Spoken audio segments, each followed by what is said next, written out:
Nagpulong sa Madrid, Spain ang mga opisyal mula sa Amerika at China para pag-usapan ang kalakalan, taripa maski ang operasyon ng TikTok sa US.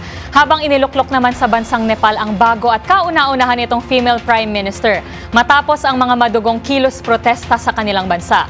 Ang mga detalye tinutukan sa Global Headlines Report ni James Galange.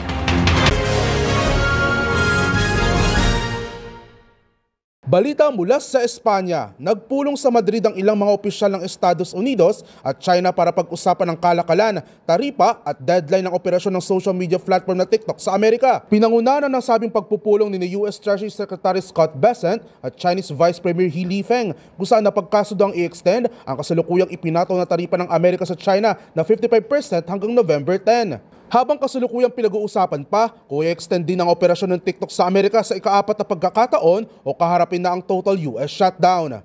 Ito na ang ka-4 na pagpupulong ng dalawang bansa sa loob lamang ng 4 na buwan para ayusin ang umano'y fractured relationship ng dalawa na ituturing na pinakamalakas sa buong mundo.